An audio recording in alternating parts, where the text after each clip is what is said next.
ലെബനോണിൽ Israel നടത്തിയ ആക്രമണത്തിൽ 3 മാധ്യമപ്രവർത്തകർ കൊല്ലപ്പെട്ടു. അൽമയാദീൻ, അൽമനാർ എന്നീ സ്ഥാപനങ്ങളിലെ മാധ്യമപ്രവർത്തകരാണ് കൊല്ലപ്പെട്ടത്. പ്രസ് ബോർഡ് വെച്ച വാഹനത്തിന് നേരെയായിരുന്നു ഇസ്രായേലിന്റെ ആക്രമണം. റിപ്പോർട്ടർമാരിൽ ഒരാളെ ലക്ഷ്യമിട്ടാണ് ഈ ആക്രമണം നടത്തിയതെന്നാണ് ഇസ്രായേൽ സൈന്യം അറിയിക്കുന്നത്. ഈ മാധ്യമപ്രവർത്തകരെ സഹായിക്കാൻ അയച്ച രക്ഷാപ്രവർത്തകർക്ക് നേരെയും ഇസ്രായേലിന്റെ ആക്രമണം ഉണ്ടായി. മാധ്യമപ്രവർത്തകർ സഞ്ചരിച്ച വാഹനത്തിലേക്ക് 4 മിസൈലുകൾ വന്ന് പതിച്ചതായാണ് റിപ്പോർട്ടുകൾ. ആക്രമണത്തിൽ മറ്റ് മാധ്യമപ്രവർത്തകർക്ക് പരിക്കേൽക്കുകയും ചെയ്തു. അതേസമയം തന്നെ ആംബുലൻസുകളും ലക്ഷ്യമിട്ട് ആക്രമണം നടന്നിരുന്നു. ഒരു പാരാമെഡിക്കൽ ഉദ്യോഗസ്ഥൻ കൊല്ലപ്പെടുകയും ചെയ്തു. തെക്കൻ ലെബനോണിൽ ആരോഗ്യ പ്രവർത്തകർക്ക് നേരെ ഇസ്രായേൽ നടത്തിയ 5 വ്യത്യസ്ത ആക്രമണങ്ങളിൽ 8 പാരാമെഡിക്കൽ ഉദ്യോഗസ്ഥർ കൊല്ലപ്പെടുകയും 7 പേർക്ക് പരിക്കേൽക്കുകയും ചെയ്തതായി ലോകാരോഗ്യ സംഘടന അറിയിച്ചു. നേരത്തെ മാധ്യമപ്രവർത്തകർക്കെതിരെ ആക്രമണം നടന്ന സ്ഥലത്തേക്കുള്ള യാത്രാമധ്യേ ഡോക്ടർമാരെ ലക്ഷ്യമിട്ടായിരുന്നു ആക്രമണം എന്ന് ലെബനോൺ ആരോഗ്യ മന്ത്രാലയം അറിയിച്ചു. കൊല്ലപ്പെട്ട മാധ്യമപ്രവർത്തകർക്ക് അനുശോചനം അറിയിച്ച് ലെബനോൺ തലസ്ഥാനമായ ബെയ്റൂട്ടിൽ ആളുകൾ തടിച്ചുകൂടുകയും ചെയ്തു. ഗാസയിലും സമാനമായ രീതിയിൽ ഇസ്രായേൽ നിരവധി മാധ്യമപ്രവർത്തകരെ കൊലപ്പെടുത്തിയിരുന്നു. 270 മാധ്യമപ്രവർത്തകരാണ് ഗാസയിൽ കൊല്ലപ്പെട്ടത്. ലെബനോണിൽ ഇസ്രായേലിന്റെ തുടർച്ചയായ ആക്രമണങ്ങൾ രാജ്യത്തെ ജനങ്ങളെ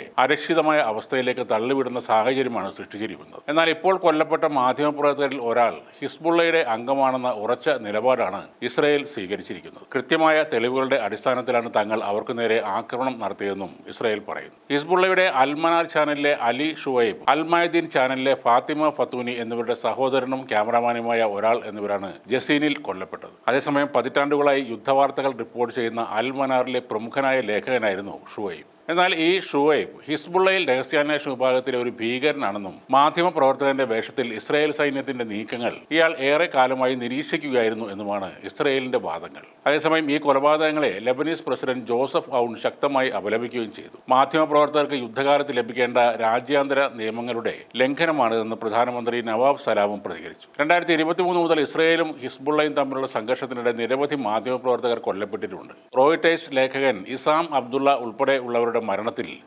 ഇസ്രായേൽ യുദ്ധ ടാങ്കുകളിൽ നിന്നുള്ള ഷെല്ലുകളാണ് കാരണമായതെന്ന് ചില സ്വതന്ത്ര അന്വേഷണങ്ങളിൽ കണ്ടെത്തിയിരുന്നു. അതിനിടെ നബാത്തിയ ഉൾപ്പെടെയുള്ള തെക്കൻ നഗരങ്ങളിലും ഇസ്രായേൽ ശക്തമായ ആക്രമണം തുടരുകയാണ്. അതിർത്തിയിൽ നിന്നും 30 കിലോമീറ്റർ ഉള്ളിലുള്ള ലിത്താനി നദി വരെ ഒരു ബഫർ സോൺ സ്ഥാപിക്കാനാണ് ഇസ്രായേൽ ഇപ്പോൾ ലക്ഷ്യമിടുന്നത്. വെള്ളിയാഴ്ച പുലർച്ചെ ടെഹ്റാനിലെ ഇറാനിയൻ കേന്ദ്രങ്ങൾക്ക് നേരെയും ഇസ്രായേൽ വലിയ തോതിൽ വ്യോമാക്രമണം നടത്തിയിരുന്നു. ബെയ്റൂട്ടിന്റെ തെക്കൻ പ്രാന്തപ്രദേശങ്ങളിലും ഇസ്രായേൽ ആക്രമണം തുടരുകയാണ്. ഹിസ്ബുള്ള സൈന്യം ദക്ഷിണ ലെബനോണിൽ ഇസ്രായേൽ സൈന്യവുമായി നേരിട്ട് ഏറ്റുമുട്ടുന്നതായും ചില റിപ്പോർട്ടുകൾ പുറത്തു വരുന്നുണ്ട്. അതേസമയം തന്നെ ഹൂത്തികൾ ഇറാനോട് അനുഭാവം പ്രകടിപ്പിച്ച് ഇസ്രായേലിന് നേരെ മിസൈൽ ആക്രമണം നടത്തുകയും ചെയ്തു.